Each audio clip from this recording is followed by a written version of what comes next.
Art galleries are full of people pretending they understand what they're looking at, nodding thoughtfully while secretly panicking about saying something stupid.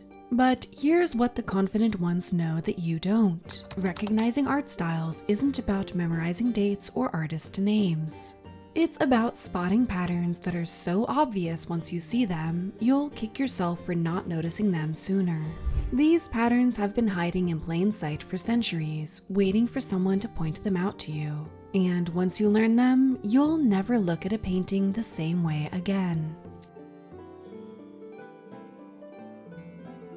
Let's start with the easiest period to spot, medieval art. This stuff screams, "I'm from the Middle Ages," but most people miss the clues completely. Here's your first secret weapon, the gold background test. If you see biblical figures floating against what looks like a sheet of pure gold instead of a real landscape, you're looking at medieval art. These artists weren't trying to create realistic scenes. They were creating windows into heaven, and heaven apparently came with premium metallic wallpaper. But that's just the beginning. Medieval babies look like tiny adults who've been hitting the gym. Seriously, these infants have the muscle definition of bodybuilders and the facial expressions of middle-aged philosophers.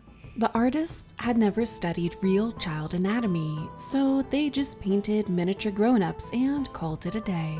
And here's the dead giveaway that trips up everyone. The spatial awareness is completely bonkers. People in the foreground might be the same size as mountains in the background. A saint's hand could be bigger than an entire building. Medieval artists weren't concerned with making things look real. They were ranking importance by size. The bigger you are in the painting, the more holy or significant you are. But then something revolutionary happened that changed everything.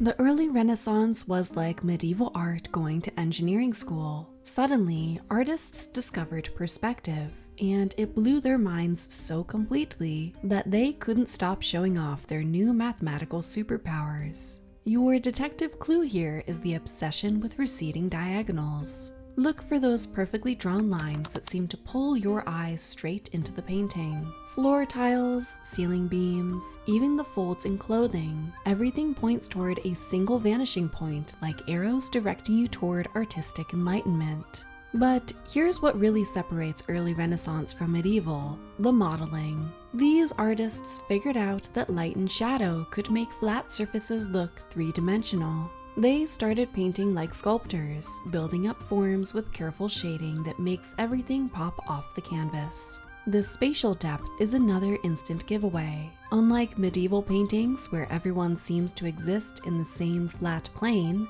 early Renaissance artists created genuine depth. You can actually tell who's standing closer to you and who's further away, which sounds basic until you realize it was revolutionary at the time. The difference between good Renaissance and great Renaissance, though, is where things get interesting.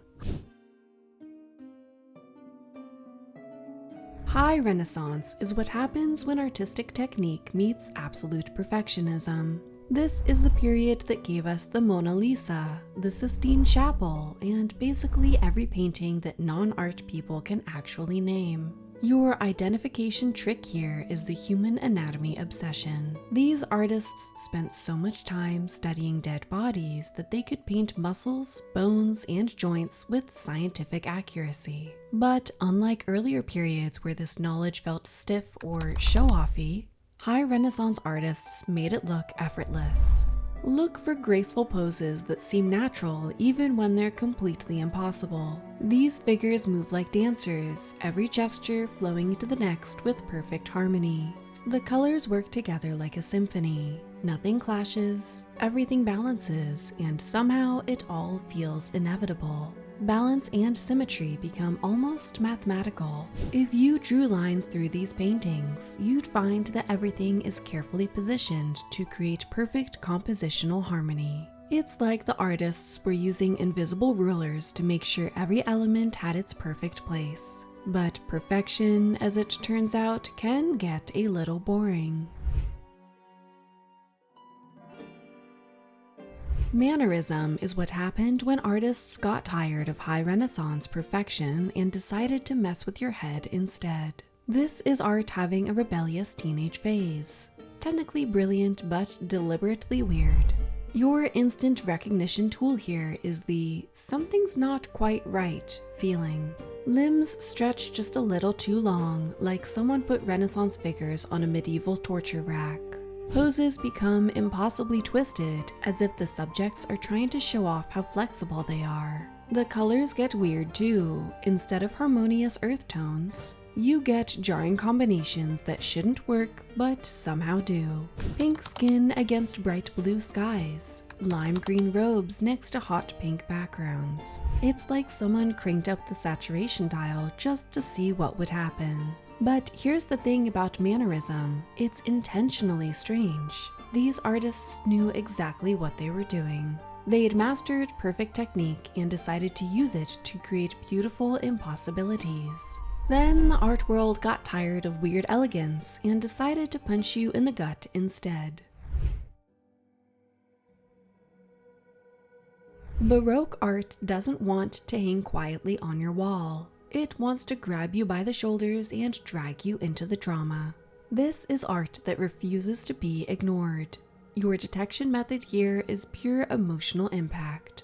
If you feel like you've been swept into a hurricane of movement and emotion, you're looking at Baroque. These artists turned paintings into frozen moments of intense action, like pressing pause on the most dramatic scene of a movie. Harsh contrasts between bright spotlights and deep shadows that make everything look like it's happening on a theater stage. This isn't the gentle modeling of the Renaissance. This is lighting designed to make you gasp. But here's what makes Baroque really sneaky. The biblical figures look like your neighbors. Instead of idealized holy people, you get saints who look like they work at the local market, angels who could be your cousins. The artists took religious stories and made them feel like they were happening right now, in your own backyard. The landscapes felt familiar too. Not exotic biblical locations, but places that could be just outside your hometown. This accessibility makes the dramatic action feel even more immediate and powerful. There you have it, 4 visual shortcuts that will transform how you see centuries of art history.